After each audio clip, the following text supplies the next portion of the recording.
The crystalline halls of the Galactic Academy shimmered with bioluminescent patterns, casting ethereal shadows across the assembled students. Elsa Martinez stood apart from the crowd, her plain human form a stark contrast to the magnificent beings surrounding her. The Krillian prince's scales refracted light into rainbow cascades, while the Vexthorius's four arms moved with hypnotic grace. Even the smallest student of Pixian, barely 3 feet tall, commanded respect with wings that crackled with contained energy. Elsa possessed none of these evolutionary marvels. She was simply human, and in the year 2847, that meant being a curiosity at best, a liability at worst. "Look at the human," sneered Zixler, a Krillian noble whose family had conquered 17 star systems. His voice carried across the atrium, designed to humiliate. No natural armor, no energy manipulation, no telepathic abilities. Why does the Academy even accept her kind? Elsa's jaw tightened, but she said nothing. She'd learned that silence was her best defense in these moments. Her fingers curled around the datapad in her hands, knuckles whitening. "I heard humans can't even survive in half the standard atmospheric compositions," added Varish, a Serpentian whose species had mastered bioengineering millennia before Earth had discovered fire. "They need suits just to visit most civilized worlds." Harry Chun, one of only 3 other humans at the Academy, moved to stand beside Elsa. Unlike her, Harry had undergone extensive genetic modifications, enhanced reflexes, improved cognitive processing, synthetic organ reinforcements. He fit in better with the galactic elite, though he never forgot where he came from. "That's enough," Harry said quietly, his modified vocal cords giving his voice a resonant quality that demanded attention. "Oh, the modified human speaks," Zixler laughed. "At least you had the sense to improve upon your species' failings, Chun, but her—" He gestured dismissively at Elsa. "She clings to her baseline humanity like it's something to be proud of." Professor Thainzer, a towering being composed entirely of crystallized thought energy, materialized in the center of the room. "Students, proceed to your battle theory practicum. Today we study ancient conflicts, specifically the Kashari War of the 21st cycle." The class filed into the simulation chamber, a vast spherical room where holographic projections could recreate any historical battle with perfect accuracy. Elsa had always loved this class, though she rarely participated. Watching the great conflicts of galactic history unfold taught her more than any lecture could.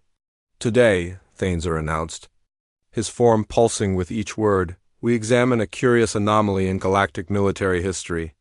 The Kashari were an empire that spanned 300 systems, with technology centuries beyond most species of their era. They possessed weapons that could crack planets, shields that made their fleets nearly invincible, and warriors bred specifically for conquest." The simulation sprang to life, showing a massive armada of sleek warships advancing on a small blue-green planet. Yet they were defeated, no, utterly destroyed by this world. A world with primitive nuclear technology, early spaceflight, and fragile biology. Thainzer paused. "The humans called it the Second Contact War." Elsa's breath caught. She'd heard stories, of course, but the Academy rarely discussed human military history. Most species considered Earth's conflicts too brutal too disturbing to study in depth. "Impossible," Zixler scoffed. "No baseline species could defeat the Kashari." "Observe," Thainzer commanded.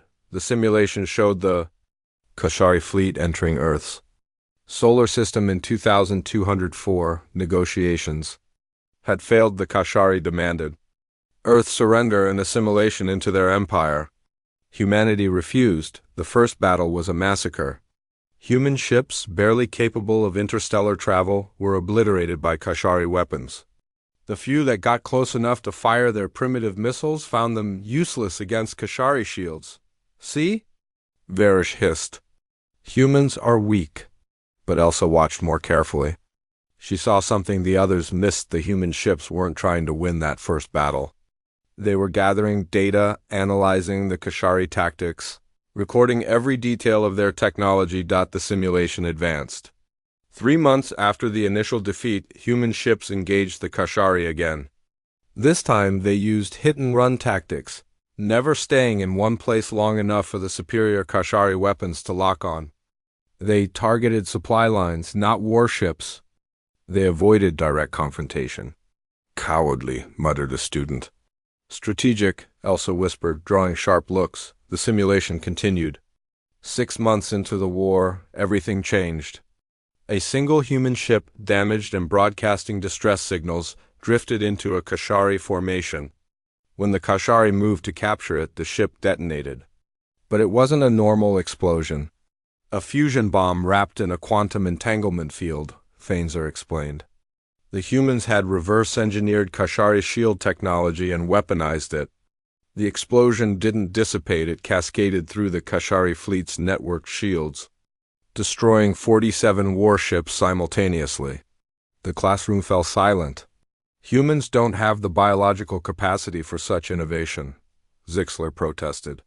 But his voice had lost its confident edge. "Continue watching," Fainzer said. The war that unfolded in the simulation was unlike anything the students had seen. Humans didn't fight like other species. They didn't rely on superior technology or natural abilities. They adapted. Every Kashari advantage was studied, countered, and eventually turned against them. Kashari warriors were biologically superior fighters. Humans built automated defense systems and fought from behind fortifications, negating the Kashari's physical advantages. Kashari ships were faster. Humans mined asteroid fields and turned their own solar system into a death trap, forcing the Kashari to fight on human terms. Kashari had better shields. Humans developed weapons that ignored shields, entirely kinetic harpoons launched from railguns. Cyber weapons that infiltrated Kashari systems.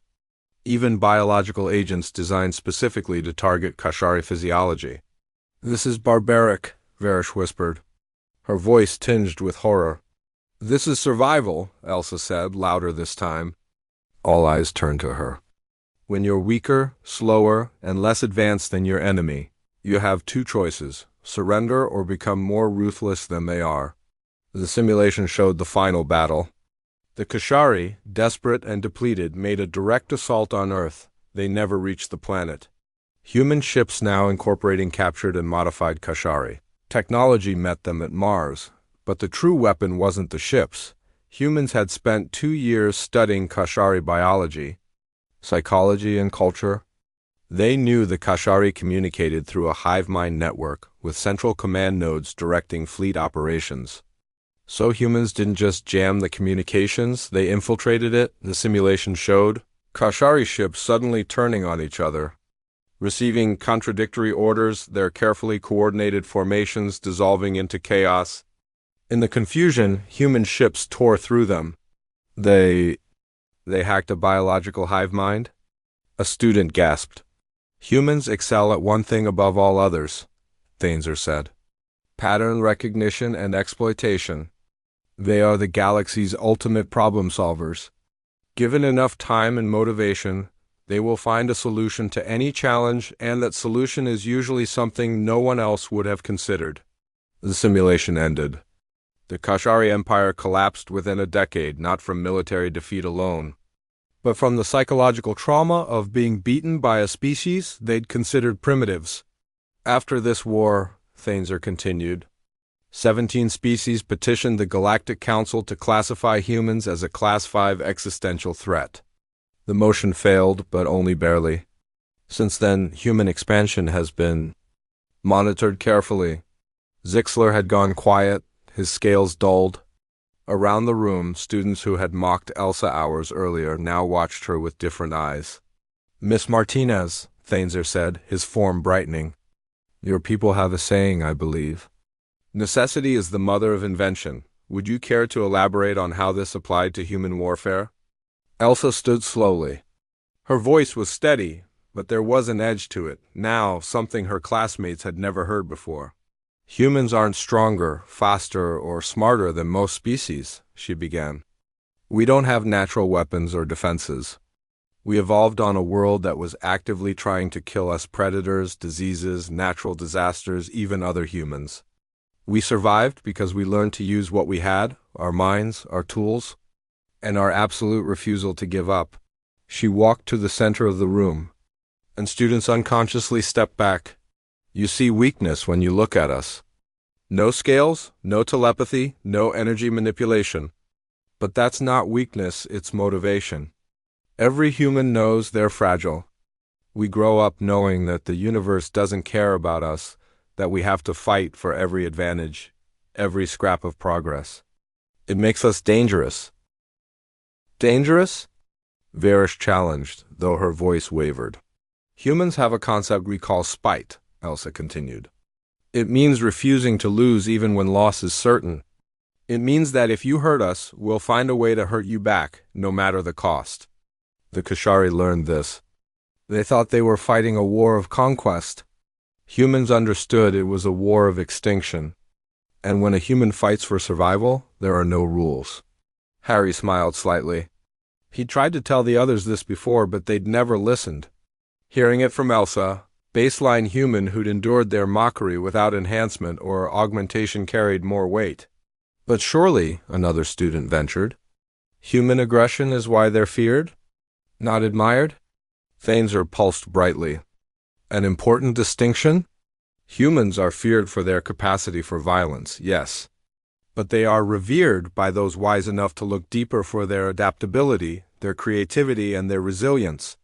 The Kashari War was not an isolated incident. Study human history. They've fought and overcome challenges that would have destroyed other species. Ice ages, pandemics, resource scarcity, even themselves. The professor materialized directly in front of Elsa. Miss Martinez represents something unique in the galaxy. She has chosen to remain baseline to keep all the limitations and vulnerabilities of her species in an era when she could easily modify herself to compete with any of you. This is not stubbornness. It is a statement. What statement? Zixler asked quietly. Elsa met his eyes. That I don't need to change what I am to be your equal. Humans didn't beat the Kashari by becoming like them. We won by being more human, more adaptable, more creative, more stubborn than they could comprehend. You call it weakness. I call it potential. The simulation chamber fell silent.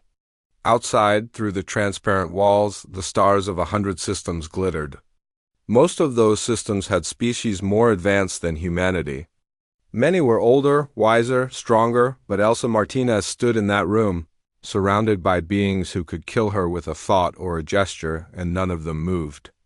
Because now they understood what the legends had tried to tell them. Humans weren't dangerous because of what they were, but because of what they could become when pushed.